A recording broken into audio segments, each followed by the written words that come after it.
2021년 6월 28일 월요일 새벽 예배 주님 앞에 올려드리시겠습니다. 기도드리시겠습니다. 할렐루야. 감사 찬양 영광과 존귀 높임을 받으시기에 합당하신 우리 아버지 하나님, 오늘도 6월의 마지막 주간 세상에서의 첫날을 이렇게 열어주셔서 깨어나게 하셔서 살아나게 하셔서 주님의 존전에 나와 예배하는 예배자로 삼아 주셨기에 감사합니다. 하나님의 은혜가 아름다운 꽃이 피는 봄날에만 있는 것이 아니요, 또한 열매 맺는 가을철에만 있는 것이 아니라 땀을 뻘뻘 흘리는 뜨거운 날에도 주님의 은혜가 있고, 추운 겨울 한밤중에도 주님의 은혜가 우리를 지켜와서 오늘이 있음을 인정하고 감사 고백을 올려드립니다. 주님을 멸시하는 세상 권력 앞에 주의 복음을 지키고자 주님의 나라를 이루어 나가고자 하는 이 외로운 전쟁, 아버지 하나님, 이 싸움이, 영적 전쟁이 하나님 앞에 아름다운 모습으로 진행되어져 갈 수 있도록 주여 우리들의 연약한 마음을 굳건히 붙잡아 주옵소서. 주님을 앙망하며 주님을 예배해야 하는 이때에도 나라와 교회를 위한 염려와 근심이 앞서는 것은 분명코 아버지, 우리의 영적 자세가 잘못된, 그릇된, 부족한 모습인 것을 다시 한번 깨닫사오니 주여 모든 것 위에 주님을 향한 예배가 앞서게 하여 주옵소서. 주님의 뜻이 이 땅에 온전히 이루어질 수 있도록 주여 우리의 예배가 하나님 앞에 바로 서게 하시고 우리의 중심이 예배자로 바로 서게 하여 주옵소서. 예배를 시작하는 시간입니다. 하루의 일과를 시작하는 시간입니다. 오직 성령 하나님이 주관하시고 이끌어 주옵소서. 예수님의 이름으로 기도드리옵나이다. 아멘. 사도신경 신앙 고백 드리겠습니다. 전능하사 천지를 만드신 하나님 아버지를 내가 믿사오며 그 외아들 우리 주 예수 그리스도를 믿사오니 이는 성령으로 잉태하사 동정녀 마리아에게 나시고 본디오 빌라도에게 고난을 받으사 십자가에 못 박혀 죽으시고 장사한 지 사흘 만에 죽은 자 가운데서 다시 살아나시며 하늘에 오르사 전능하신 하나님 우편에 앉아 계시다가 저리로서 산자와 죽은 자를 심판하러 오시니라. 성령을 믿사오며 거룩한 공회와 성도가 서로 교통하는 것과 죄를 사하여 주시는 것과 몸이 다시 사는 것과 영원히 사는 것을 믿사옵나이다. 아멘. 오늘의 찬송 541장 찬송 올려드리시겠습니다.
오늘 우리에게 주시는 하나님의 말씀 로마서 2장 12절 말씀입니다. 하나님의 심판이라는 소제목이 붙어 있는데 9번째 시간입니다. 12절 함께 합독하시겠습니다.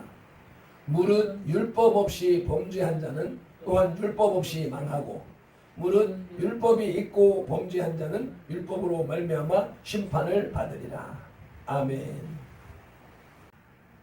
앞에 11절에서는 하나님께서 외모로 사람을 취하지 않으신다고 말씀했으나 본문에서는 율법이라는 외적 조건이 심판에 참고가 된다는 사실을 언급함으로써 모순을 나타냈습니다.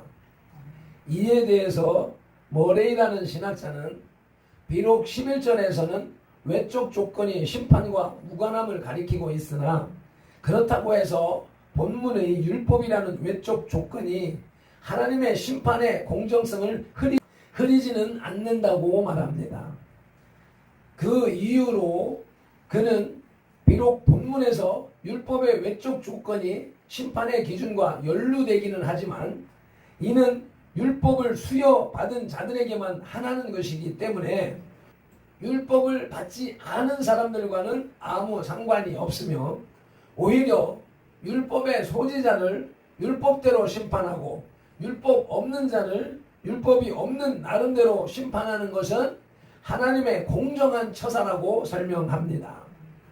한편 율법에는 관사가 없기 때문에 이 율법이 어떤 법을 가리키느냐가 문제가 됩니다. 대다수의 신학자들은 특정한 관사가 있으면 모세의 법을 가리킴이 확실하지만 일반적으로 관사가 없이도 모세의 율법을 나타내는 경우가 있다고 말하여 본문의 율법이 모세의 율법이라고 설명합니다. 또 머레이도 15절에서 이방인에게는 그 마음에 새긴 율법이 있다고 했기 때문에 이방인 이외의 다른 민족, 곧 이스라엘에게는 상대적으로 명문화된 법이 있다고 보는 것이 좋으며 이는 결국 유대인에게 주어진 모세의 율법으로 봄이 타당하다고 주장합니다. 이런 주장 저런 주장을 다 합쳐서 모세의 율법을 이야기한다고 보면 되겠습니다. 이러한 주장을 바탕으로 해서 심판받을 인간이라는 제목의 하나님의 말씀을 들으시겠습니다. 바울은 1장에서 인간의 죄악성과 그로 인한 하나님의 의의 필연성을 강조했습니다.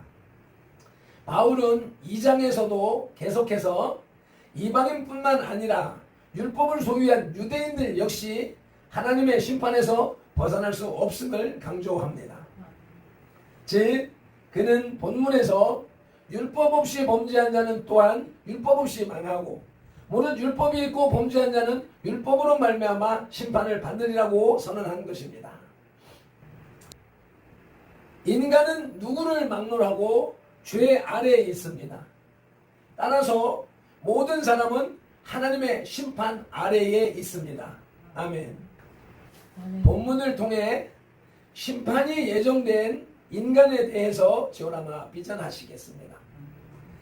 심판을 받을 인간 첫째 떼지는 심판 아래에 있는 인간입니다. 12절 본문 말씀을 합독하시겠습니다. 무릇 율법 없이 범죄한 자는 또한 율법 없이 망하고 무릇 율법이 있고 범죄한 자는 율법으로 말미암아 심판을 받으리라. 아멘. 유대인들은 하나님께서 양심과 자연을 통해 주신 하나님에 대한 계시뿐만 아니라 또한 모세를 통해 주어진 율법으로도 하나님의 뜻과 특성을 알 수 있었습니다. 하나님께서는 이러한 유대인들을 구별하여 하나님을 섬기는 백성으로 만드셨습니다.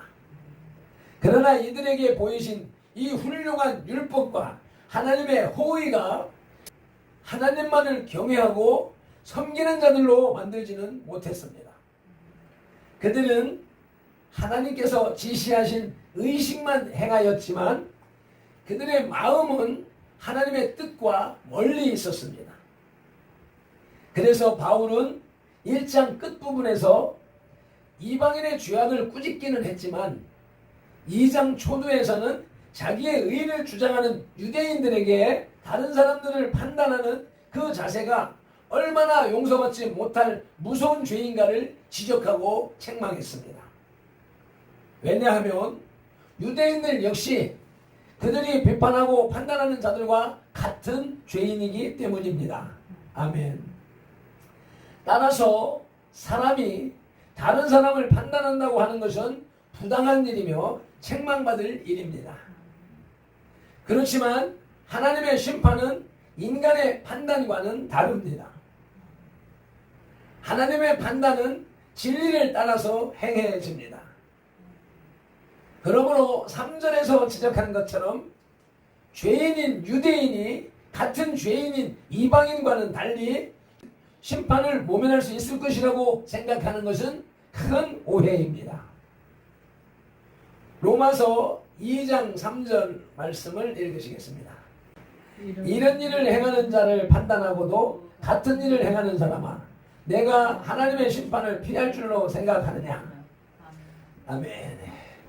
유대인들은 하나님께서 민족적으로 그들에게 보이신 인자하심과 용납하심과 인내하심을 오해하였습니다.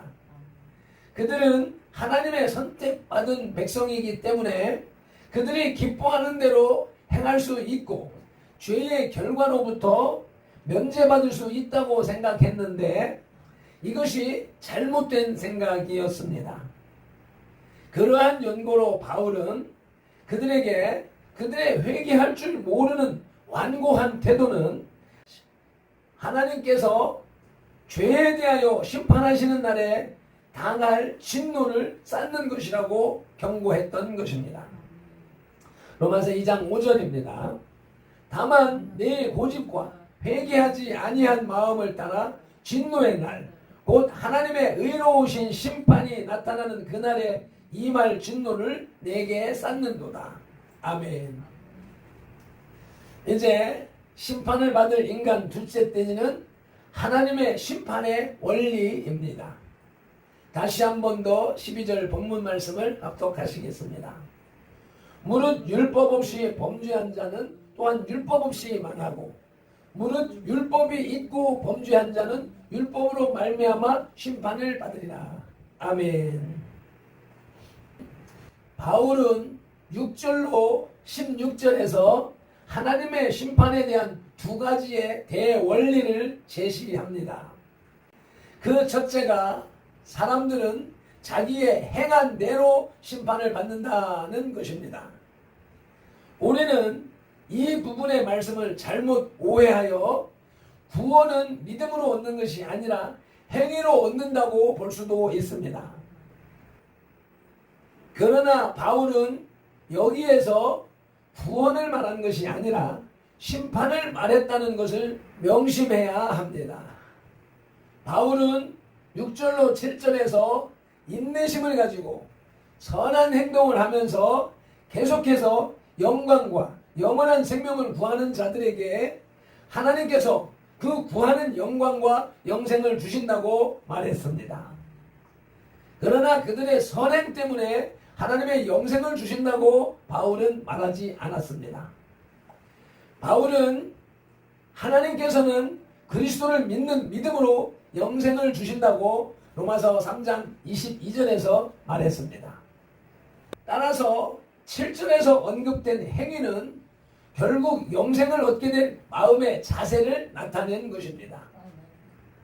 또한 8절에 언급된 행위, 즉 당을 지어 진리를 쫓지 아니하고 불의를 쫓는 자는 진노와 분노, 환난과 곤고를 얻게 될 불신앙의 자세를 말해줍니다. 구원받은 자들의 상급은 그가 행한 행위에 의해 좌우된다고 말할 수 있겠습니다. 아멘. 하나님의 심판 원리 둘째는 양심에 주어진 빛으로 판단하십니다. 하나님 심판은 인간의 양심에 비추어진 빛의 어떻게 반응하느냐에 따라 시행됩니다. 로마서 2장 12절로 16절 말씀을 합독하시겠습니다.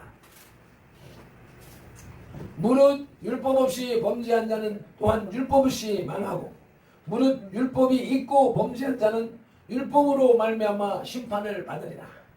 하나님 앞에서는 율법을 듣는 자가 의인이 아니요 오직 율법을 행하는 자라야 의롭다 하심을 얻으리니 율법 없는 이방인이 본성으로 율법의 일을 행할 때에는 이 사람은 율법이 없어도 자기가 자기에게 율법이 되나니 이런 이들은 그 양심이 증거가 되어 그 생각들이 서로 혹은 고발하며 혹은 변명하여 그 마음에 새긴 우상의 행위를 나타내느니라. 곧 나의 복음에 이른 바와 같이 하나님이 예수 그리스도로 말미암아 사람들의 은밀한 것을 심판하시는 그 날이라. 아멘. 유대인들과는 달리 기록된 율법을 알지 못한 자들도 심판을 받을 것이나 문자화된 율법에 의한 것은 아닙니다. 그들은 그들의 양심에 기록된 하나님의 율법에 의해 하나님께서 그들에게 주신 빛에 얼마만큼 충실했는가를 따라 판단을 받게 된다고 14절로 15절에 밝히고 있습니다. 그러나 율법을 가진 유대인들은 그들에게 주어진 율법에 의해 심판을 받게 됩니다. 다시 말해서 그들은 율법을 통해 하나님께서 그들에게 주신 빛, 즉 계명을 얼마만큼 지켰느냐에 따라서 심판을 받는 것입니다. 그러므로 심판을 면할 수 있는 사람은 한 사람도 없는 것입니다.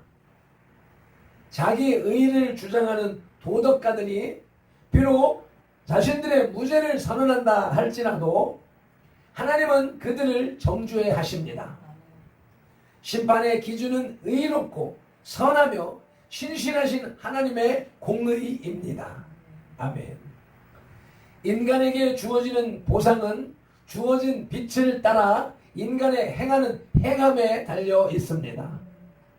더욱이 오늘날 우리에게는 양심이나 율법의 빛보다 더 우월하고 밝은 복음의 빛이 있습니다. 아멘. 이 빛은 우리의 갈 길을 비춰주고 있으며 우리를 생명의 길로 인도합니다. 그러나 어리석은 자들은 이 빛을 느끼지 못합니다. 요한복음 1장 9절로 10절 말씀을 합독하시겠습니다. 참 빛 곧 세상에 와서 각 사람에게 비추는 빛이 있었나니 그가 세상에 계셨으며 세상은 그로 말미암아 지은 바 되었으며 세상이 그를 알지 못하였고. 아멘. 어리석은 자들은 이 빛을 느끼지 못합니다. 완악한 자들은 이 빛의 인도를 거절합니다. 그래서 결국 양심의 빛을 거절한 인간이나 율법의 빛을 거절한 유대인들과 다를 바가 없이 멸망을 자초합니다. 아멘. 말씀을 맺겠습니다. 11절에 이어 심판의 기준이 다시 한 번 더 반복됩니다.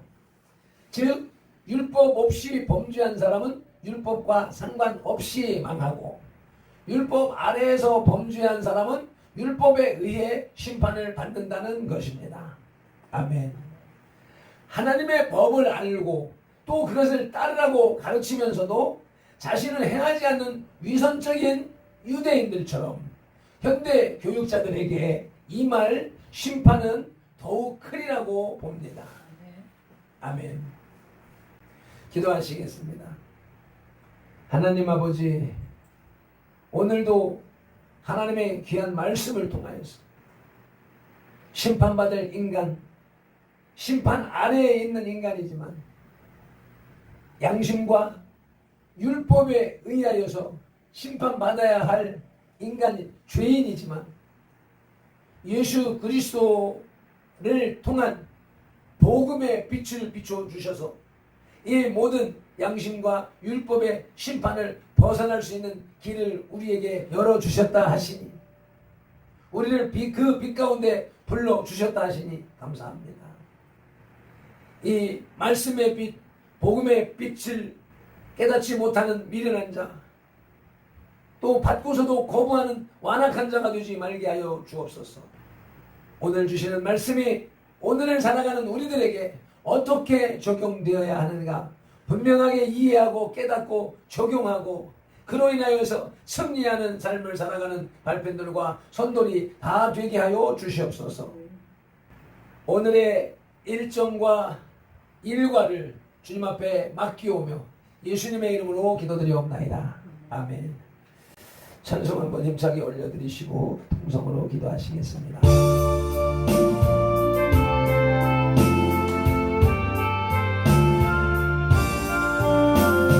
꽃이 피는 봄날에만 주의 사랑했으며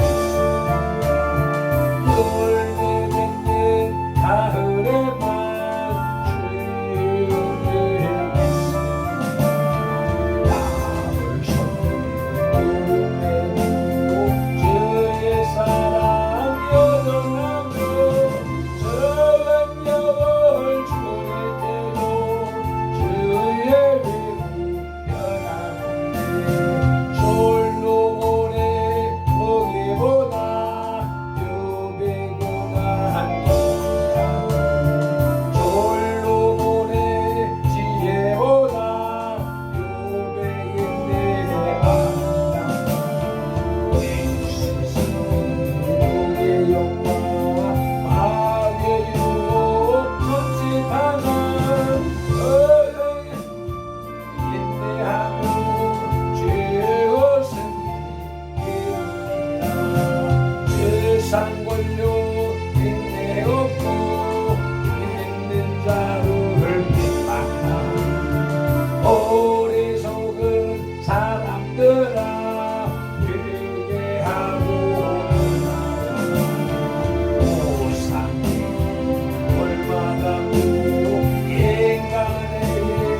아멘 아멘. 말씀을 붙잡고 주여 삼창하며 기도로 나가시겠습니다. 주여